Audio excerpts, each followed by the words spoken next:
Hello there, everyone, and welcome to another reading. Today's video will be about A Fire in the Flesh, written by Jennifer L. Armentrout. I did promise this to you after my last video, after showing you a portion of me writing my own novel, A Kiss of Blood.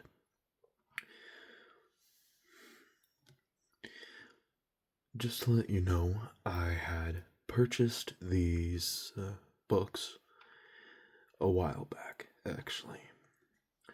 I purchased a copy of The Darkest Descending by Chloe C. Penaranda and my own copy of Haunting Adeline by H.D. Carlton, along with A Fire in the Flesh by Jennifer L. Armentrout. I just so happened to end up getting the special edition. But without further ado, I say, we begin. The book itself is a fantasy novel dedicated to fantasy readers and the readers of Jennifer. So, Miss Armentrout, I would like to personally thank you for this wondrous book. I've actually not finished this book myself. I've only gotten up to about chapter 3. However, we will start at the very beginning.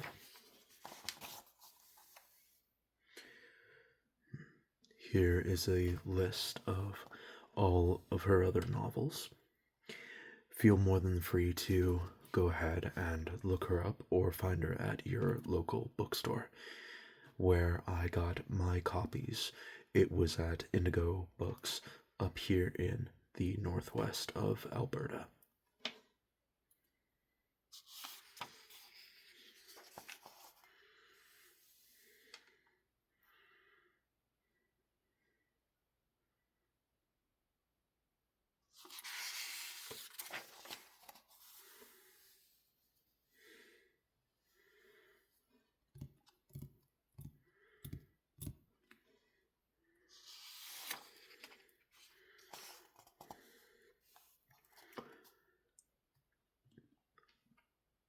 The acknowledgements.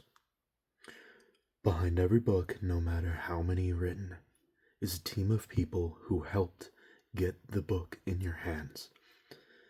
Thank you to the Blue Box Press, Liz Berry, Jillian Stein, MJ Rose, Chell Olson, Kim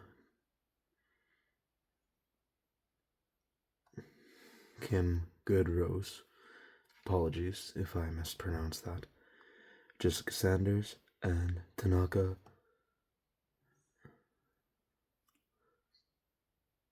Kangara. Sorry, I try my best to pronounce the names that are written there. I deeply apologize if I have mispronounced any. The amazing editing and proofing team, Michael Perlman, along with the entire team at S&S for their hardcover distribution support and expertise. Also a huge thank you to Hong Lee for her incredible talent at design, my agents Kevin Lyon and Taryn Faginus, my assistant Melissa Coy, shop manager Jen Fisher, and the hardworking team behind Apolycon. Just a few of the many acknowledgements. I deeply apologize if I've mispronounced any of the names. That is entirely on me. I do have a bit of trouble with reading myself personally. Ironic as to why I'm writing my own novel. But other than that,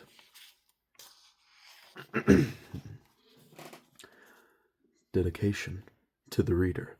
Yes, you. As we begin our way into the book, we see this beautiful, beautiful depiction of a land called Elysium. This beautiful map and the beautiful charter that has all been crafted to fit to where we are. The pronunciation guide for the characters: Eos, Andrea, Nates, Aurelia, Baines, Bell, Daniel, Diavel, Dorkin,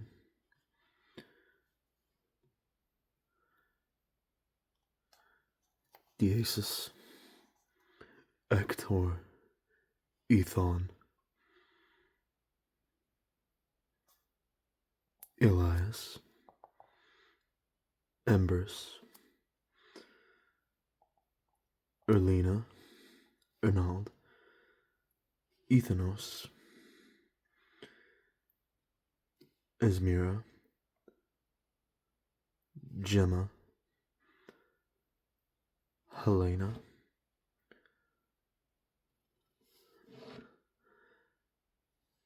Hannah,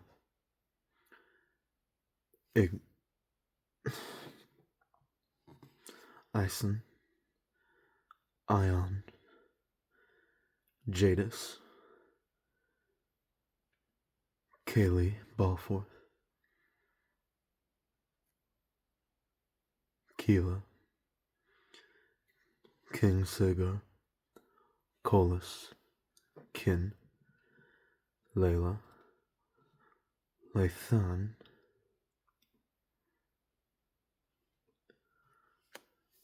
Loimus, Mattis, Mahil, Maya, Marie Isol Faber, Marcella, Nabiris, Nectus, Nectos, Odetta, Orphan, Pania, Penelope, Thanos, Polymus, Queen, Khalefi, Reaver, Rahar, Rain, Scion, Syrah, Safrina, Mare, L. Again, apologies on my pronunciation. Sordia, Tarek, Tavius, Thad, Theon, Vestas. These are just the places that are located.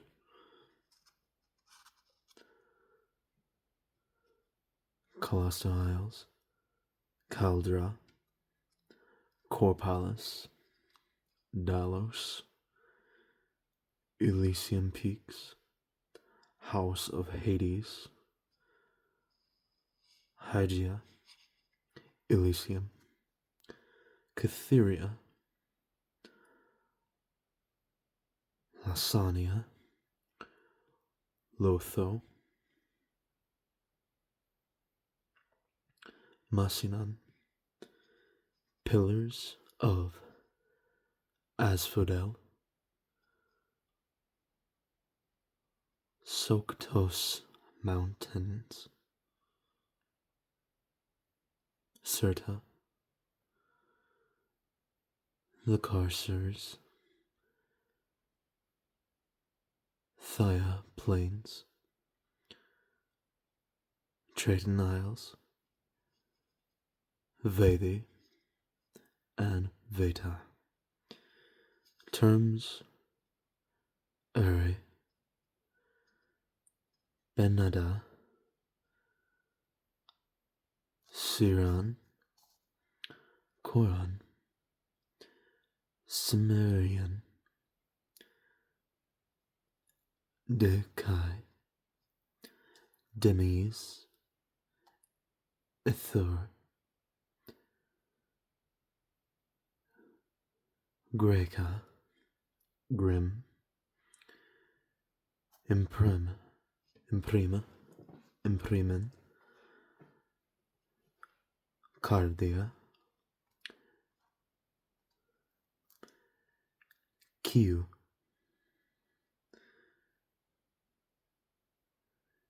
Mea Lisa, Nota, Notem, Secia, Solis, and Naya. Naya. And now we begin. Chapter 1. The throbbing in my throat was fading, and I no longer felt the flames of red-hot agony burning through my body.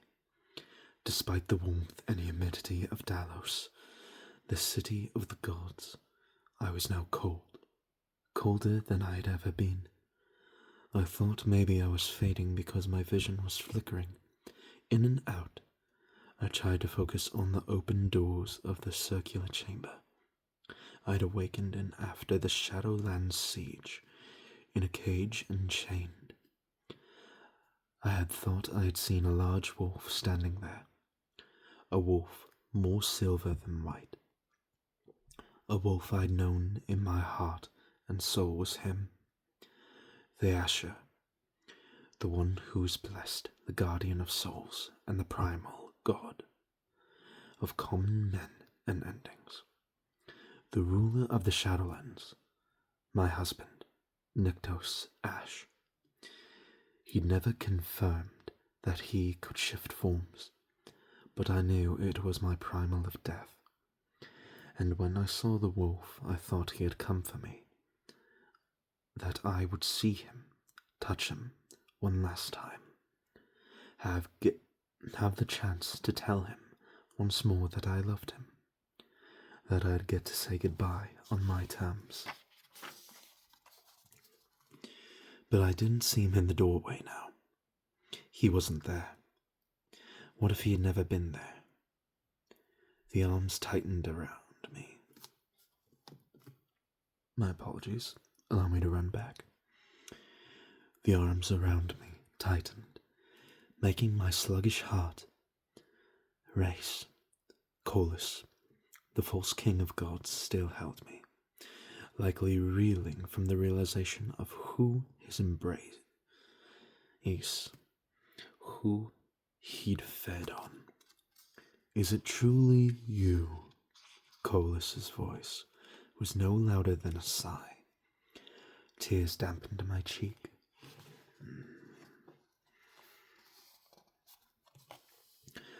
Tears dampened my cheeks. Were they mine? His? My lover? I shuddered. Gods, Ash had never been wrong when he said, I may feel fear, but am never afraid. Because the sound of Colus simply speaking brought an avalanche of terror, it didn't matter. It was only Sortia's soul inside me, that I wasn't her, and she wasn't me. He terrified both of us. Two leather-clad legs suddenly appeared in my line of vision. My gaze lifted, moving over the shadowstone daggers strapped to his hips. Light brownish blonde hair blushed the collar of a black tunic. The primal of war in a cord had been facing the doors, the traitorous bastard who'd brought me to Colus. Must have seen Ash, if he'd been there, right? In his wolf form, he was massive, larger than any wolf I'd ever seen, unless he'd never been there in the first place, and I'd hallucinated him. My chest hollowed, and oh gods, the swell of sorrow was unbearable pressure, threatening to crush me. Your Majesty, Atez twisted sharply towards us. She is not well, he said. She is close to death. You have to be able to feel that. You need to take those embers before she passes. Another voice urged, one that carried a soft lit, the Revenant Callum, one of Colus's works in progress. Take them. The embers are the least of your concerns, Atez interrupted, speaking directly to Colus. She is about to die. There was no response from the false king. He just held me, his large body trembling. Was he in shock?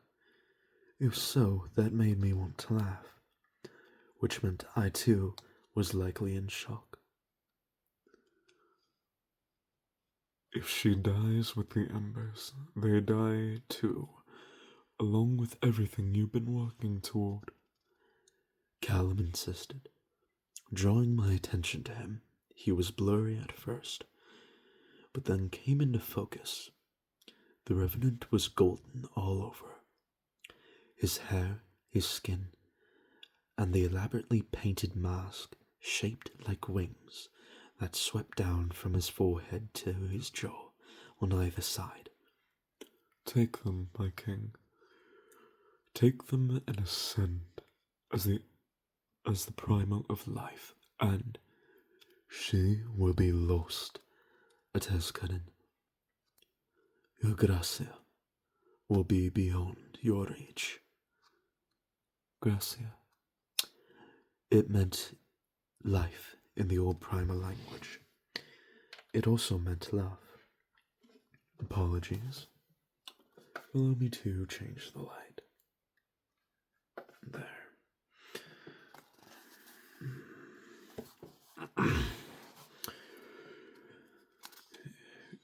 It also meant love, but I thought perhaps it had a third meaning. Obsession. Because what Colus felt for Sortia couldn't be love. Love didn't create monsters.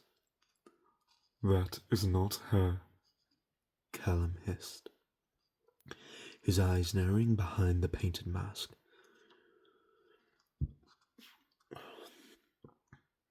Do not listen to him, your majesty. This is Callum suddenly jerked forward, blood spraying the cage. Bars, his mouth slacked, as he looked down at the shadowstone hilt protruding from the center of his chest. My gaze shot to Atez. The only dagger remained strapped to his body. He'd thrown that blade. Why? Damn it. Callum stumbled and then hit the gold-streaked floor, dead. But I didn't think he'd stay that way. However, I couldn't remember at the moment. I couldn't. My chest spasmed. Shadows descended over my sight. Like a veil, icy panic seized me as I fell into darkness. The brief moment of relief dissipating. No sound, no scent, no sight. I didn't want to die. Not now. I didn't. Caesar. I jolted, hauled from the darkness. Images of what I saw pieced themselves together. The golden divan I had slept on, the chain connected to the band I barely felt around my neck.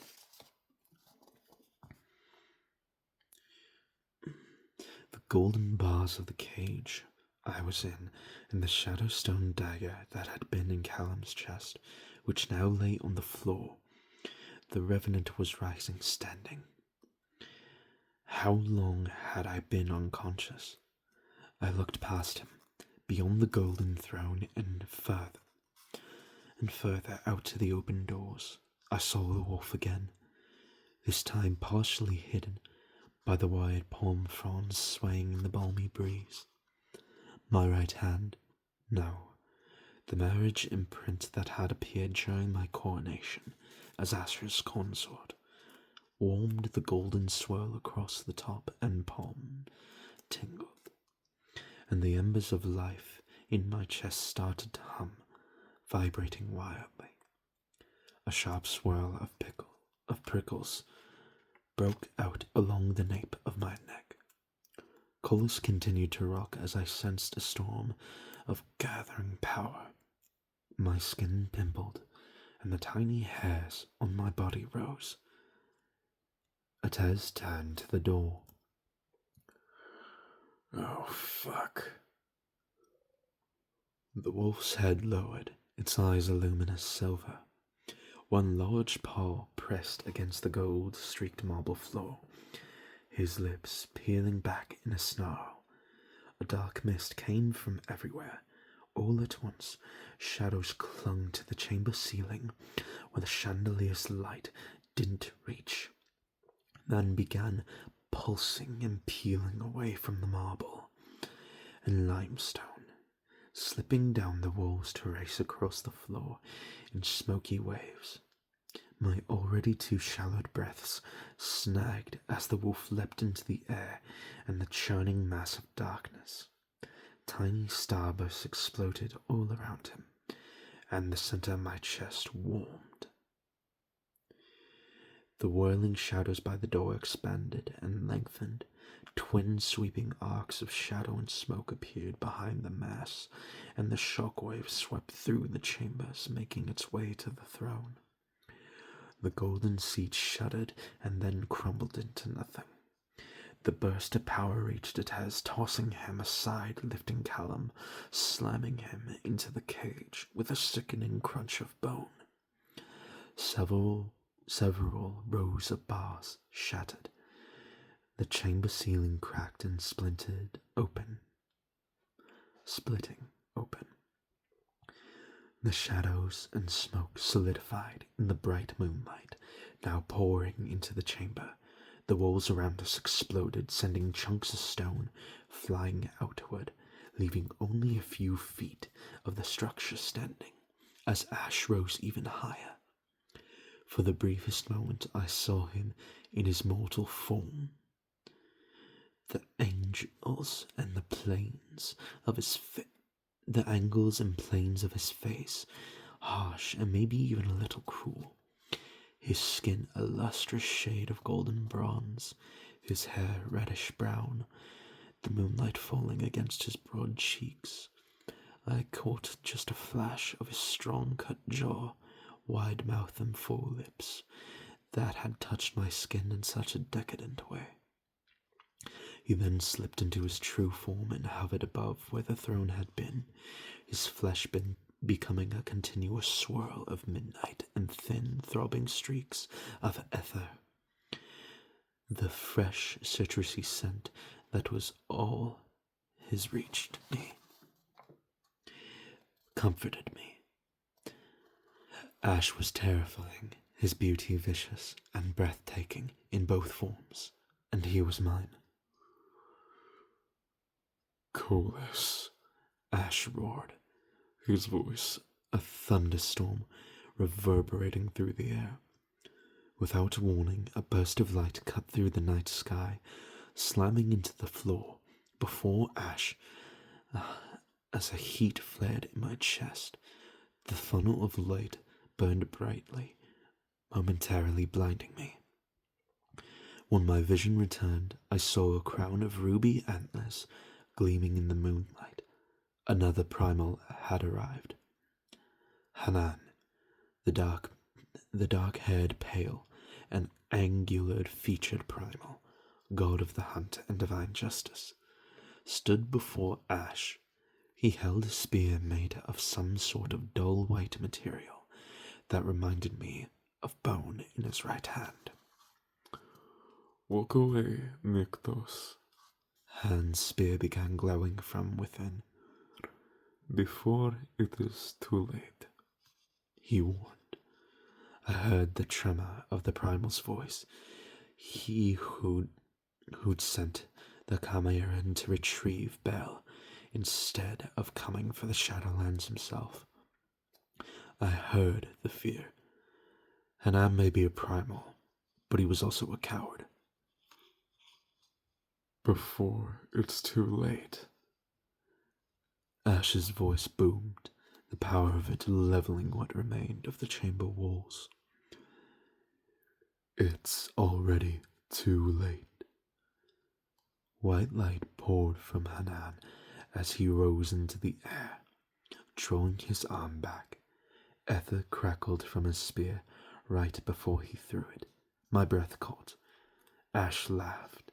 He laughed as his wings swept out and stretched wide. A violent mass of shadows and moonlight power sparked from the splayed fingers of the hand he lifted, and a bolt of stunning light erupted from his palm, hitting the spear in midair. A clap of thunder sounded just as light erupted in every direction. Then Ash was in front of the primal, grabbing him by the back of the head. He moved so quickly I didn't see his other hand until Hanan screamed, and I saw Ash jerk his arm back. A bloody, pulsing mass smacked the floor. As Ash lifted Hanan into the air, and someone shouted. I thought it might have been Atez. Seemingly obvious to it all, Colis finally stopped rocking and lifted his head. Ash gripping the primal under the jaw, tearing. My lips parted. Apologies. My lips parted when Ash tore Hanan's head from his shoulders. Something fell, and ether pulsed from Ash's hands. The primal embers of life hummed even more intensely in my chest, sending warmth to my hands. I knew what this meant, even before the crown clanged off the golden tile. Had Ash killed another primal? Was that how it was done? Ripping out the heart and destroying the head? It was a grotesque and barbaric method. And disturbingly hot. The crown of ruby antlers began vibrating as I heard a distant rumble beneath it. The tile split open and the ground started to shake. White light appeared from within the ruby crown, bleeding out until the antlers can no longer be seen. The noise continued coming from the sky and below, shaking even Colis. Stone cracked in every direction. The ground outside the ruins of the chamber groaned, then split open. Palm trees shuddered and slid sideways, falling into the grasping fissure. Hanan's crown pulsed and then vanished. A deafening boom hit the air, and I knew, oh gods, I knew the sound traveled beyond Dalos and hit every land in Elysium and beyond, extending into the mortal realm. But I also knew that somewhere in the Shadowlands a new ruler of Citra had arisen as the goddess of the hunt. Not because Bel was the only god of Hanan's court to have ascended, and at my hands,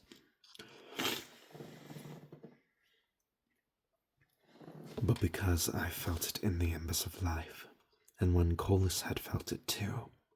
The chain connected to the band around my neck clinked on the floor when Colis lowered me. He braced my head with his hand, an act so unnerving in its tenderness that it seized my attention. My heart shuddered, and my gaze locked with his. Icy air whipped across the cage, sending the golden strands of Colis's hair across his face as he laid my cheek against the gold tile. I flinched at the unsettling gentleness of his palm, sliding over my skin. A guttural inhuman growl shook the cage. Get your fucking hands off my wife. Colas smirked, and my skin iced over. He rose. Oh, Nyktos, my boy, he said in a summer voice, glancing to where Hanan's crown had last been, past where Callum lay in a pool of blood, his fingers twitching. I see you've been hiding how powerful you've become. Colas looked up at Ash. I'm impressed. Like I give a fuck, Ash growled. Rude, Colas murmured. I needed to get up, had to help Ash and the fight beside him. Colas wasn't Hanan, false primal of life or not. He was still the oldest primal of life. He was incredibly powerful. I needed to help Ash. I needed to get up. My limbs felt weighed down, almost like they were attached to the tile. I struggled to roll onto my side, the simple act leaving me short of breath. Colas sighed loudly as if he were dealing with a petulant child. Because we're family, I'm going to give you the grace your father never extended to me. A chance to walk away from this. I frowned, and several strands of pale hair fell across my face. Colas was just going to let Ash leave after killing another primal. That made no sense. Until it did. Colas can kill Ash. If he did, the primal embers of death would transfer back to him. Colas would no longer be the primal of life. The king. There'd be no king. It would throw the realm of gods into chaos. You will return to your court, and if Belle is still there, Colas continued, you will advise her to appear before me and swear fealty. And I do believe that that is a good place for us to leave off for now.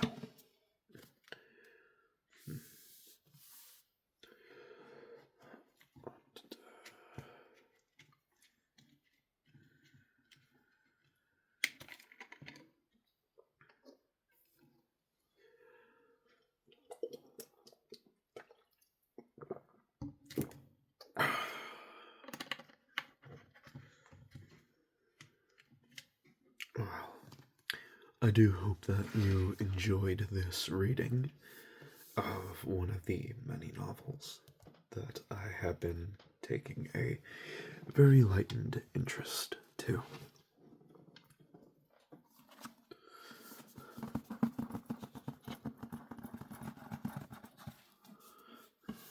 A Fire in the Flesh by Jennifer L. Armentrout. I will set that away now. We will continue on with it another time, as I will continue on with my own writing. Again, I do apologize that if in this video I did end up making it feel somewhat barbaric. I also apologize if I have mispronounced any names or if I have mispronounced anything to previous readers of this book before. I do apologize. As I've said clearly, reading is not really my strong suit. Again, which is ironic because I am writing a book myself. However, I'm getting better at it by the day. I am looking, however, to start a Patreon of some kind, so that way I am able to read more books that are, well, suitable to the reader's liking. Well, we'll see where it goes. I probably won't start a Patreon, but if there are any other books within the categories of horror, romance, or basically any other genre that you want me to read, I can absolutely do that. But if there's anything within the horror slash dark romance category, that will strictly be for a Patreon video only. I will not do any kind of reading like that on YouTube specifically.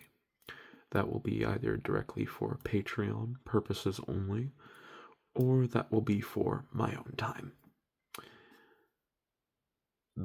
The books that I have read, The Dark is Descending and The Fire and the Flash, are moderately spicy in a way.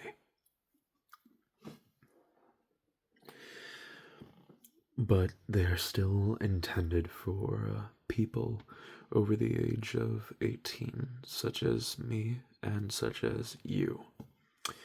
So again, if you do want me to read any books, such as my copy of Haunting Adeline, that will be strictly for a Patreon video only. I will actually look to try and get an account set up if that is what is wanted of me. I will not read any dark romance horror novels on my channel. That will be directly for a paid purpose. Just to be in consort with YouTube's content and policy guidelines. Yes, the books that I have read are somewhat, in a way, spicy, but they are still somewhat within YouTube's guidelines. But, anyways, moving aside. Just 1 second.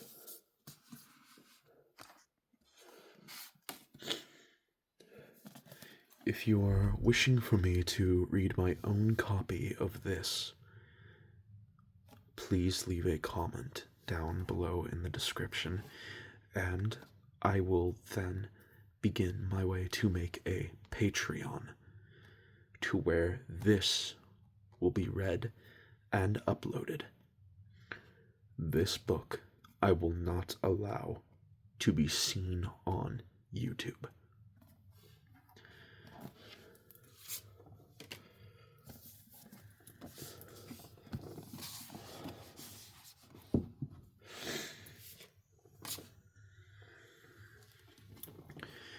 I thank you for coming to join me tonight. Please sleep well, take care of yourself, drink plenty of water, and most importantly, I will see you in the next time, darlings. Take care of yourselves. Have a good night.